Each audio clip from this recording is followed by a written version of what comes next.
ये न्यूमेरिकल है।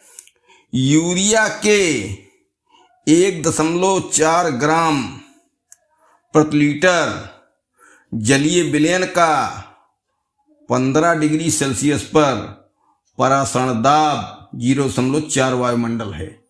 यूरिया का अणुभार ज्ञात कीजिए। देखिए, इसमें ताप दिया है, दाब दिया है, ठीक, और यश एक नियतांक है वो भी दिया है। तो हम जो सूत्र बताते हैं गैस समीकरण के आधार पर, राउल्ट के नियम में इधर बना है PB बराबर NST, ठीक। P क्या है? दाब है, B आयतन है, N मोल है जो घोला गया है, और यस नियतांक है, T ताप है, ठीक। इसमें एक बात ये ध्यान लगाओ कि 1 लीटर आयतन लिया गया, उसमें 1 ग्राम है यूरिया का, और ये N जो है वो मोल है जो घोला जाता है। तो 1 ग्राम को जो है वो हम इसके अणुभार से भाग दे दें तो मोल बन जाएगा, ठीक। और B 1 लीटर ही है, 1 ही लीटर में सेट करना चाहिए, ज्यादा इधर उधर करने पर गलती होने की संभावना है, काम बढ़ जाता है। यस दिया है, T दिया है, P दिया है, तो मोल वाला जो मामला है उसी में अणुभार आ जाएगा।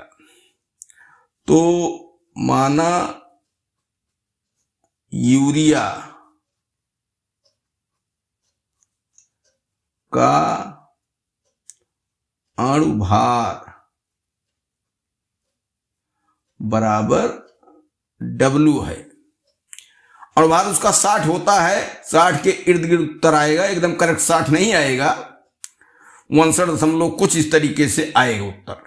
क्योंकि सभी राशियां कटेंगी नहीं इसमें साफ साफ, इसलिए कुछ न कुछ आंसर दशमलव बाद वाले अंकों में डिफर करता है। तो यहां P बराबर कितना है? 0.4 वायुमंडल। वायुमंडल के हिसाब से ये नियतांक तय किया गया है, इसलिए वायुमंडल में ही प्रयोग करेंगे। और जब जो है दाब के हिसाब से रहता है MKS पद्धति में, तो उसमें करेंगे। तो यश का जो है मान वायुमंडल दाब के बजाय जो MKS पद्धति में दाब का मात्रक है उसके हिसाब से होगा। तो इसको देखते रहेंगे। B बराबर 1 लीटर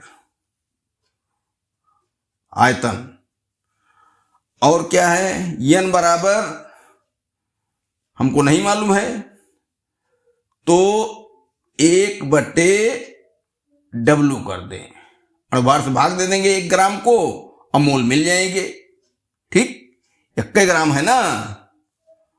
और यस बराबर 0.0821, और T बराबर, क्योंकि परम ताप में सवाल लगते हैं गैस समीकरण वाले, 273 में 15 जोड़ा जाए, 283 5 88, ये हो गया 288 डिग्री केल्विन या कैपिटल T। अब मान रख दिया जाए, P का मान 0.4 गुणे 1 बराबर, यानी कि क्या जगह रहेगा? 1 ग्राम है तो 1 ग्राम को उसके अणुभार से भाग दे दें, ये अणुभार निकालना ही है, गुणे यस 0.0821 गुणे 288। अब W इधर कर दो, इसको इधर पक्षांतर कर दो, मान आ जाए। W बराबर 1/0.4 गुणे 0.0821 गुणे 288, इसी का सरलीकरण हो, ठीक। तो अब क्या किया जाए? इसमें इसको 4 कर दो, यहां दशमलव यहां रख दो, और 288 गुणा करो, तो 0.821 288 से गुणा। ये हो गया 8 के 8, 8 दुनाई 16 के 6, अब 8 ढाई 64 यक 65। ठीक, फिर 8 से तो यही चलेगा, 8 6 5 और 6, फिर 2 से 2 1 के 2, 2 दुनाई 4, 2 8 16, ये 8 हो गया, 8 6 14 और हौसला 1 6 6 12 2 14, फिर हासिल 1 आया 6 6 12 4 16, फिर हासिल 1 आया 6 6 12 1 13 कि 3 और 1 हासिल आया 2। 3 अंक पे दशमलव लगेगा, 1 2 3। ठीक, ये हुआ। अब यहां का दशमलव सेट कर दिए हैं, दशमलव 8 से 21 किए हैं, तो ये जो है दशमलव क्या खत्म हो गया, 4 हो गया। तो बराबर जो आया 236.448 बटे, अब ये 4 हो गया है। ठीक, अब भाग दो, तो भाग ऐसे 4 पंचे 20, 3 और ये 36, 4 9 36, दशमलव लाके 4 में पकड़ा जाएगा, 4 के 4, फिर 4 के 4, 4 दुनाई 8, तो W बराबर 62.112 और ये हो जाएगा 60 मान सकते हो। ठीक, तो ये आंसर इसका आ गया 62.112 अणुभार, या उसी को 60 भी मान सकते हो। अगला क्वेश्चन है 17 डिग्री सेल्सियस पर यूरिया के 10% विलयन के परासरण दाब की गणना कीजिए। परासरण दाब बताना है P। विलयन के स्थिरांक, ये विलयन स्थिरांक है यस, ठीक, और अणुभार है यूरिया का 60। इस बार परासरण दाब निकालना है, तो PB बराबर NST। ठीक, अब है क्या मामला इसमें, देखो P निकालना ही है, B कितना लिया जाए 10%। इसका मतलब क्या कि इसमें 10% जो है वो 100 ml में है। ये लिखने का तरीका ही होता है, 10% का मतलब 10 ग्राम प्रति 100 ml में है।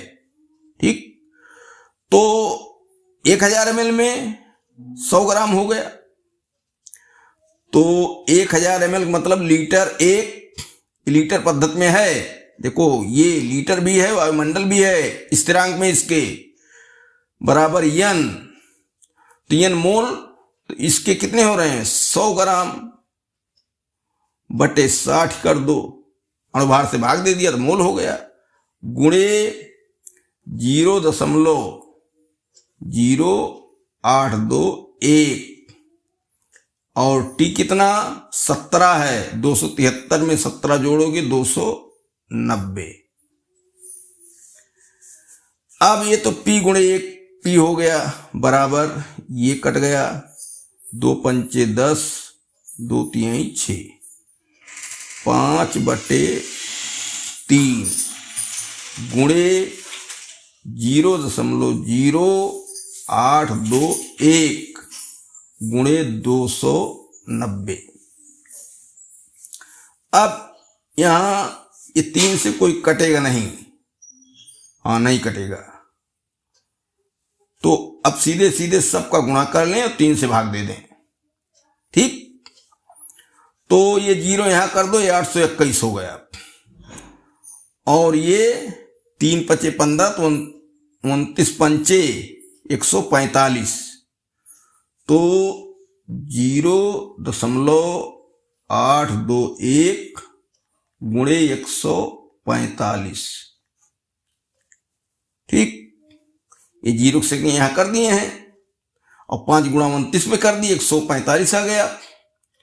5 9 45 और 5 दूनाई 10 4 14, 5 1 5, 5 दूनाई 10 के 0, 5 8 40, 1 41 और फिर 4 से 4 1 के 4, 4 दूनाई 8, 4 8 32,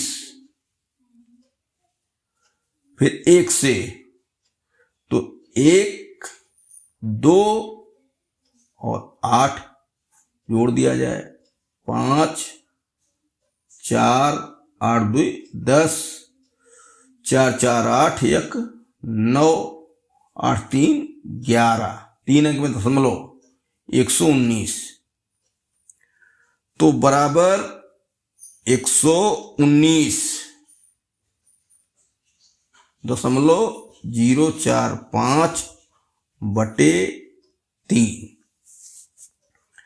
अब 3 त्रिका 9, 9 और 2 तो 29 बना, 3 9 27, फिर 2 आया, दशमलव लगाओ तब 0, 3 6 18, 2 बचा, 4 3 8 24, ठीक, और 3 के 3 आ गया 39.681